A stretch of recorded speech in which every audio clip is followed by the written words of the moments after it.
Olá pessoal, eu sou o Pastor Alan, esse é mais um vídeo da série A Bíblia Explicada. Hoje nós vamos ver o Salmo 22. Ele é um salmo muito interessante, é um salmo de lamentação, é um salmo muito interessante, mas é um salmo que não vai encerrar hoje. O Salmo 22, ele precisa ser lido, ou ele o ideal para nós termos a plena compreensão é que ele seja lido junto com o Salmo 23 e o Salmo 24. Então hoje nós vamos ver o 22, semana que vem é 23, e na outra semana 24, aí sim completando toda a trilogia. Ele é um salmo de lamentação, como eu disse, e é um salmo de luta, em que o rei lutará contra o seu inimigo. Aqui é muito interessante porque geralmente o inimigo é alguém externo. E aqui é alguém interno, é algo, um conflito interno, uma dor, não sei se física, se psicológica, mas um conflito existencial, interno, pessoal do rei. Vamos para o texto?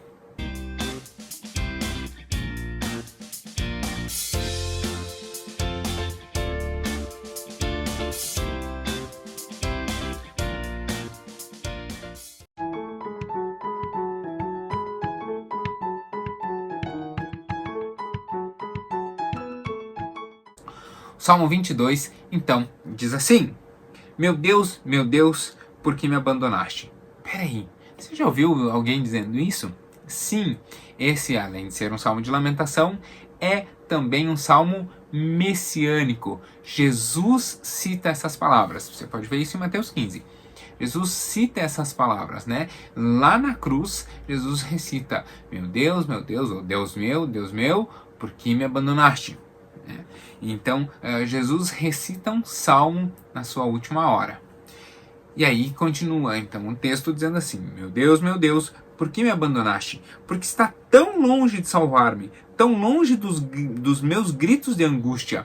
Então aqui há um vazio existencial, tanto na vida de Jesus, né, naquele momento da cruz. Jesus não sente ali a presença de Deus, e era necessário que a porção Deus ali, né, a porção do contato de Deus se calasse, para que o homem, Jesus, levasse sobre si as dores, né, levasse sobre si as transgressões, mas o salmista aqui também está nessa conduta. Se você lembra do salmo anterior, você vai lembrar que todos os desejos do coração do rei eram atendidos por Deus. Deus promete estar sempre com o rei e de repente ele se levanta e não sente mais a presença de Deus, não percebe mais o cuidado de Deus. Então ele levanta esse clamor, né, dizendo: por que me abandonaste? O que eu fiz para ser abandonado e o que eu preciso fazer para voltar a ter comunhão contigo?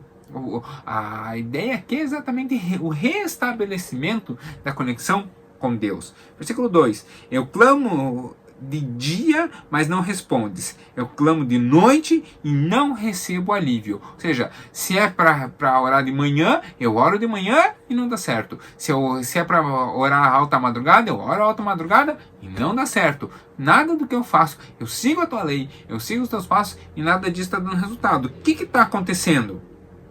E aí o salmista vem então com um bom discernimento a partir do versículo 3, fala assim: ó, tu, porém, és o santo, és o rei, és o louvor de Israel. Então ele fala assim: eu sei que se tem alguma coisa, o problema está em mim. Eu sei que Deus é grandíssimo, Deus é o Deus de Israel, o Senhor permanece sendo bom. Então se eu estou desconectado do bom de Deus, não é porque Deus deixou de ser Deus ou Deus se tornou alguém mau, é porque eu fiz algo. Então eu estou aqui clamando: me diz o que foi que eu fiz para poder consertar. Em ti os nossos antepassados puseram sua confiança, confiaram e os livraste. Ou seja, Deus agiu assim. Clamaram a ti e foram libertos. Em ti confiaram e não se decepcionaram. Então ele fala assim: ó, cada vez que os nossos antepassados se achegaram ao Senhor, o Senhor foi bondoso e cuidadoso com eles. Eu estou me achegando ao Senhor e não estou lhe percebendo. O que está acontecendo?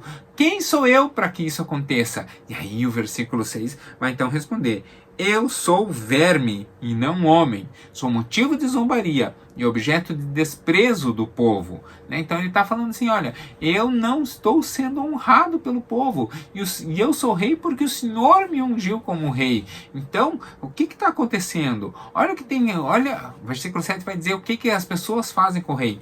Caçoam de mim todos os que me veem, balançando a cabeça em sinal de reprovação, né? Tipo, lançam insultos contra mim, dizendo: recorra ao Senhor, que o Senhor o liberte, que ele o livre, já que ele lhe quer bem. É mais ou menos como Zamano, onde está o seu Deus? Né? Onde está o seu Deus? Exatamente a mesma coisa que o ladrão na cruz falou para Jesus: ei, você não é o filho de Deus? Então dá um jeito aí, ó, clama ao Senhor, recorre ao Senhor. Você não é o filho de Deus? Desce da cruz então. Né? Você vê que é exatamente as palavras do rei aqui, é exatamente as mesmas, a essência da mesma vivência que o Senhor Jesus tem passado, né? Que o rei Jesus passou. E aí o versículo 9: contudo, tu mesmo me tiraste do ventre, deste-me segurança junto ao seio de minha mãe. Desde que nasci fui entregue a ti, desde o ventre materno és o meu Deus. Ele está dizendo assim, olha, desde os tempos mais remotos da minha existência, eu sempre andei nos caminhos do Senhor, sempre me dediquei ao Senhor, e agora o Senhor me abandonou? Isso não pode ser assim. E aí o versículo 11 ele vai dizer: não fique distante de mim, pois a angústia está perto e não há ninguém que me socorra. Ele está dizendo, eu estou a ponto de cair, estou a ponto de desistir, não se afaste de mim, porque eu preciso do Senhor perto de mim. Versículo 12. Muitos touros me cercam, sim, rodeiam-me os poderosos de Baçã. E como leão voraz rugindo, escancaram a boca contra mim. Né?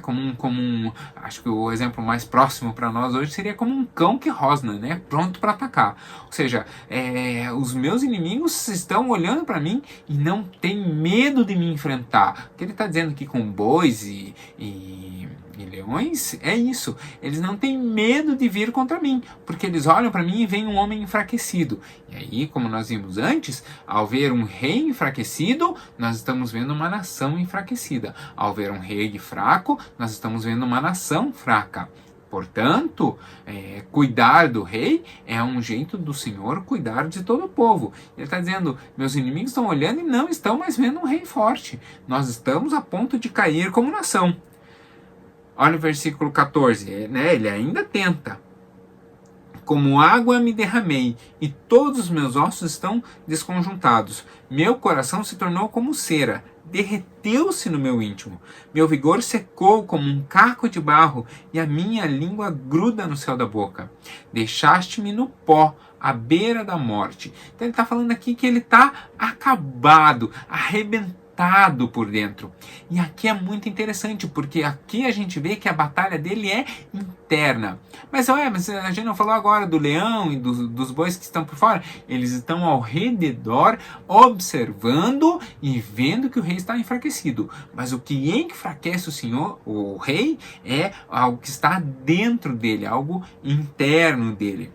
E aí o versículo 16 vai falar ainda que os cães me rodeiam, um bando de homens maus me cercou, perfuraram as minhas mãos e os meus pés. Né? Aqui a gente vê claramente o ataque com relação a Jesus. Né? Por isso é um salmo messiânico.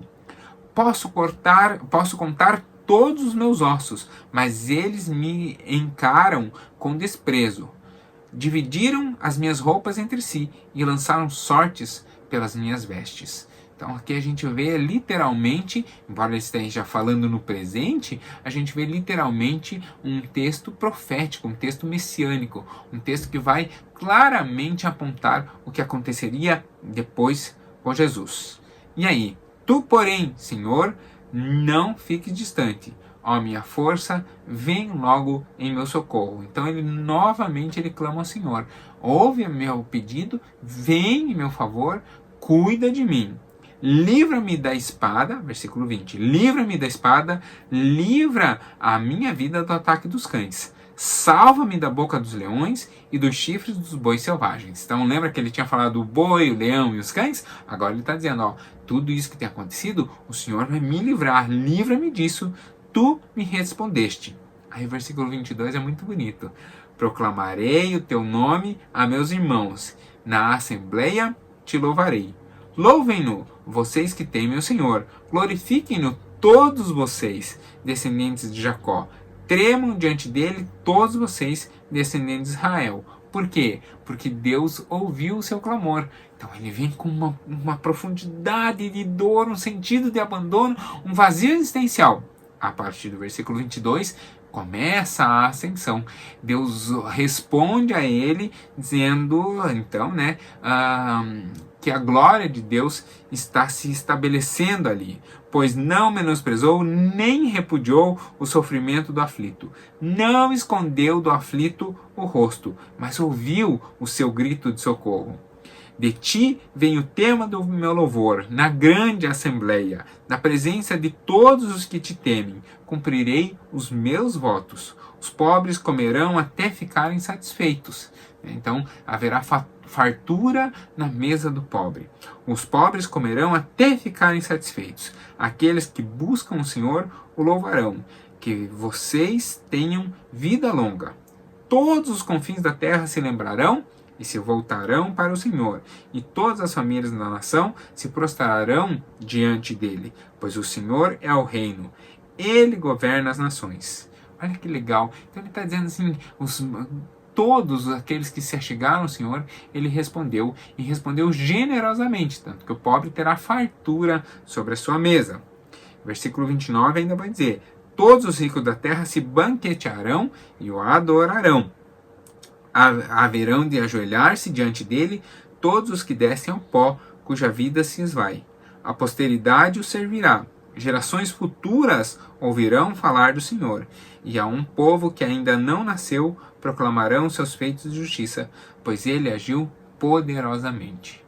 Esse salmo é lindo por efeitos por questões muito importantes. A primeira é porque ele vai predizer pontos sensíveis da história de Jesus. Mas a segunda é porque ao observar isso, nós vemos que nós podemos nos sentir abandonados, mesmo caminhando com Deus. E aí nos achegarmos, clamarmos pela presença de Deus e Ele nos ouve. E faz com que a nossa mesa, seja qual for, aqui no sentido figurado, seja qual for o ponto em que somos pobres, faz com que a nossa mesa seja farta.